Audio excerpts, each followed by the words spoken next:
안녕하십니까. 공병호TV의 공병호입니다. 여러분의 후원과 구독이 힘을 더할 것입니다. 방송 시작하겠습니다. 4월 20일에 작성된 이선생 리포트, 제목은 표본수를 기준으로 하는 2020년 4.15 총선 사전투표 해석 결론은 두 가지입니다. 사전투표는 통계법칙을 파괴하였다. 철저하게 파괴했습니다. 따라서 사전투표는 철저하게 조작되었다.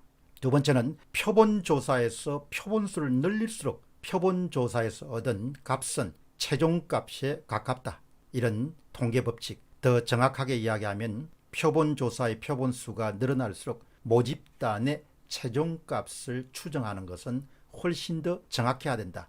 이와 같은 근본적인 통계법칙을 위반함으로써 그야말로 사전투표가 철저하게 조작되었음을, 그것도 전국적으로 광범위하게 거칠게 조작되었음을 여러분과 함께 한 번 더 확인 작업을 벌이도록 하겠습니다.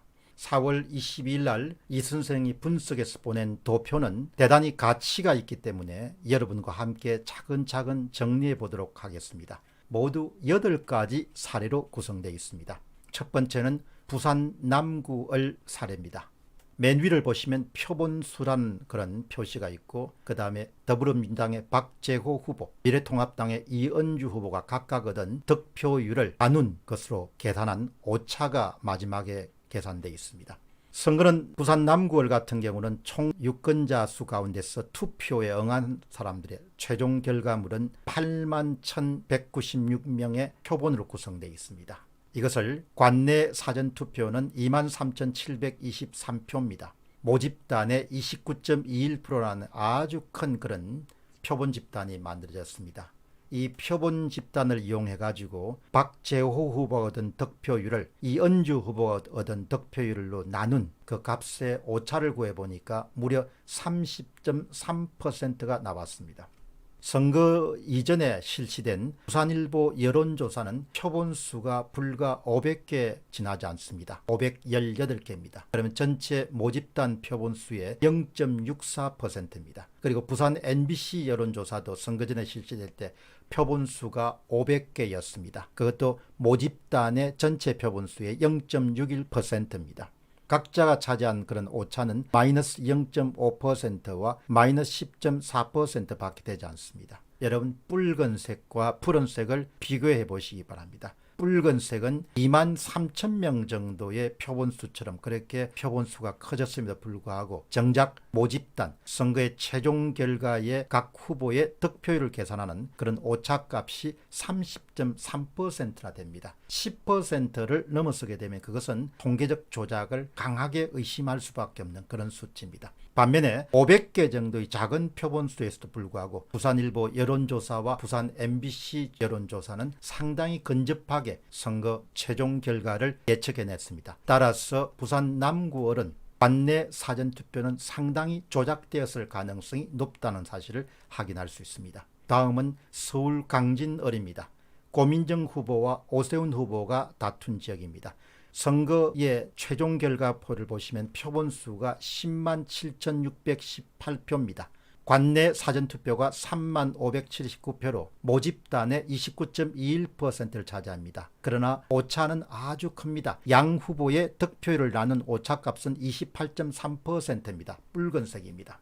반면에 선거가 실시되기 전에 있었던 SBS 여론조사에서는 표본수는 불과 501개 지나지 않습니다. 모집단에 차지하는 비중은 0.64%입니다. 그러나 오차값은 상당히 받아들일 수 있는 신뢰할 만한 5.4%에 불과합니다. 여러분이 주목하셔야 될 것은 SBS 여론조사의 표본수가 501, 관내 사전투표가 3만 579표, 엄청난 격차가 있음에도 불구하고 표본수가 오히려 크게 증가했음에도 불구하고 오차값이 28.3%까지 엄청나게 커졌습니다. 이것은 명백한 관내 사전투표에 대해서 조작 행위가 있었음을 증거하는 증거물입니다. 28.3%와 5.4%에 주목하시기 바랍니다.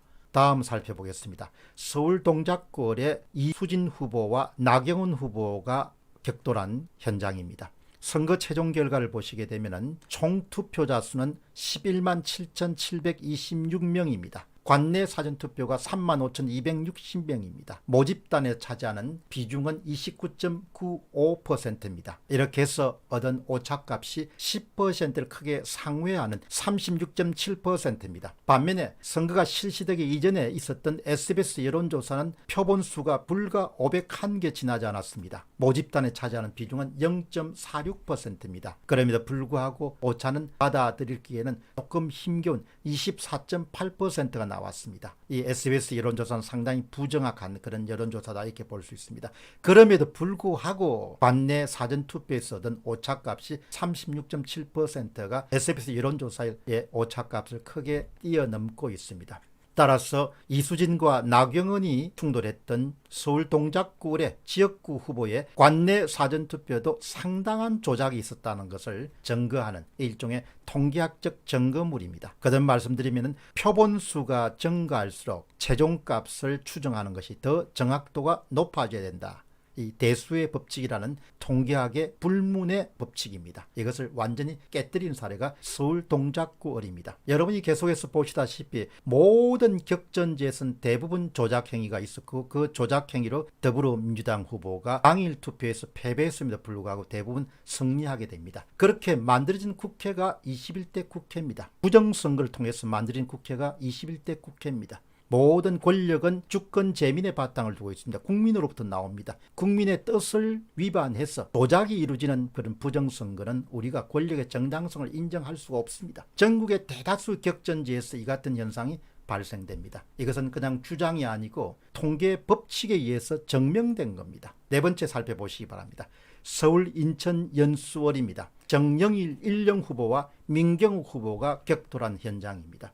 모집단, 그러니까 투표에 참가한 총 투표자 수는 12만 6,375명입니다. 관내 사전투표 4월 11일과 12일의 총수는 3만 2,512명입니다. 표본 집단 수가 상당히 큽니다. 모집단에 차지하는 비중은 25.73%입니다. 이렇게 얻어낸 정일영 후보의 득표율과 민경욱 후보의 득표율을 나눈 오차값은 무려 24.0%가 나옵니다. 그러나 선거가 실시되기 이전에 있었던 SBS 여론조사는 불과 표본수가 501개에 불과하지만 0.40%에 불과하지만 아주 정확합니다. 5.5%의 오차를 자랑했습니다. 그러니까 표본수가 3만 2천 명까지 증가시켰음에도 불구하고 이렇게 엄청나게 큰 10%가 넘는 오차가 나왔던 것은 인천 연수을 지역구에서도 관내 사전투표는 심각하게 거칠게 조작되었다. 우리가 관심을 가진 것은 그러면 누가 조작을 지시했느냐, 어떤 방법을 조작을 했느냐, 이런 방법에 대해서 검찰 수사를 요구하고 선거관리위원회 해명을 요구하는 겁니다. 이것은 토론의 주제가 아니고 이것은 수사 대상이 돼야 되는 검증의 문제입니다. 이런 명백한 통계 조작이 학문적으로 엄격하게 증명됨에도 불구하고 아직도 부정선거는 없었다, 이런 봉창 두들기는 이야기를 주장하는 농객들이나 정치인들은 진짜 반성해야 됩니다. 그들은 이 사건의 실질적 진실을 속일 수도 있고 덮을 수 있다고 생각하지 모르지만 숫자를 덮을 수는 없습니다. 분서 경률을 하더라도 숫자를 그냥 수장시킬 수 없습니다. 따라서 그들은 대부분이 예외 없이 역사적 죄인으로 단죄받을 것으로 봅니다. 역사적 죄인으로 단죄받을 것입니다. 그들이 그동안 국가 발전에 어떻게 기여했든지 관계없이 그들은 부정선거를 공모했던 자로 역사적 죄인으로 분명히 평가받을 수밖에 없을 겁니다. 그들이 그동안 어떤 글을 썼든지 어떤 애국 활동을 했든지 관계없이 부정선거의 동조한 자, 부정선거의 옹호한 자, 부정선거를 파헤치는 인물들을 방해한 자, 이런 제목으로 아마 역사의 단죄를 받을 것입니다. 다섯 번째 보시기 바랍니다. 경기도 남양주시 병입니다. 더불어민주당의 김용민과 미래통합당의 주광덕이 붙었던 현장입니다. 모집단 총투표자 수는 14만 3,323명입니다. 관내 사전투표는 23.54%인 33,738명입니다. 무려 오차가 각 양당 후보의 득표율의 오차가 35.9%가 나왔습니다. 있을 수 없는 이야기가 나옵니다. 왜 주광덕 위원이 이번에 증거보전 신청에 응하지 않았는지, 왜 재검표 작업에 응하지 않았는지는 그야말로 주광덕 후보는 비난받아야 마땅할 것입니다. 그의 화려한 검사 활동과 또한 국회에서 대야 활동은 상당히 빛이 났습니다. 그러나 많은 유권자들은 이번에 주광덕 위원에게 실망했습니다. 왜 이런 명백한 조작 행위에도 불구하고 이것이 4월 22일 날 나온 겁니다. 이런 사실은 이미 5월 15일이면 많은 사람들에게 공유된 것이기 때문에 주광덕 위원이 증거 보전에 응하지 않은 것은 그의 평소 소신과 달리 대단히 비겁했던, 아주 비겁했던 행위다, 이렇게 볼 수 있습니다. 경일보의 여론조사는 517개의 표본수가 있음에도 불구하고 불과 오차는 마이너스 5.1%에 지나지 않았습니다. 33,000명이 참가해가지고 오차가 35.9%가 나오고 517명의 표본수가 참가해가지고 5.1% 정도의 추정치가 나왔다면 이거는 통계학을 다시 써야 되는 일입니다. 통계 법칙을 완전히 까부셔버린 겁니다. 완전히 그냥 묵사발로 만드는 겁니다. 이렇게 하고도 조작이 없었다, 이렇게 하고도 부정선거가 없었다, 어떻게 그렇게 뻔뻔하게 주장할 수가 있습니까? 어떻게 그렇게 뻔뻔하게 그런 부정선거 없었다는 그런 주장을 펼칠 수가 있느냐 이야기죠. 정말 제가 볼 때는 이 부정선거를 파헤치는 행위나 사람들을 비난하고 조소하고 조롱하고 질타하는 그런 종류의 농객들이나 정치인들은 엄청난 비난을 받을 겁니다. 그들은 역사의 죄인이 될 겁니다. 그들이 재건표를 방해해가지고 어느 정도 시간을 끌지 모르겠지만 이 숫자까지 파묻어도 버릴 수 없다, 숫자까지 수장시킬 수 없다는 이야기, 숫자까지 정발시킬 수 없다는 사실입니다. 아무튼 주광덕 위원은 비겁한 사람이다, 이렇게 평가해도 하나도 과언이 아닙니다. 5번째 사례 보시기 바랍니다. 경기도 고양시 정입니다. 이용우 후보와 미래통합당의 김현아 후보가 대결했던 곳입니다. 총 투표자 수는 12만 6,375명입니다. 관내 사전투표는 31.50%에 속하는 3만 9,812명입니다. 아주 엄청난 오차가 47.7%까지 나왔습니다. 대경실색입니다. 전 세계 통계학 교과서에 실려가지고 많은 조소와 조롱을 받을 수밖에 없는 엄청난 개입이자 조작행위입니다. 어떻게 오차가 이렇게 나오냐. 반면에 한번 보시죠. 국민일보 여론조사를 보시게 되면 501명이 참석해가지고 득표율의 오차는 이게 또 아주 큽니다. 마이너스 23.7%입니다. 그럼에도 불구하고 3만 9천 명이 참가한 관내 사전투표의 오차가 이렇게 큰 것은 있을 수 없는 일이야. 이것은 바로 거친 조작행위가 있었음을 증명하는 겁니다. 그 이상 이하도 아닙니다. 6번째입니다. 강원, 춘천, 화천, 철원, 양구구, 갑에 허영 후보와 김진태 후보가 대결했던 구조입니다.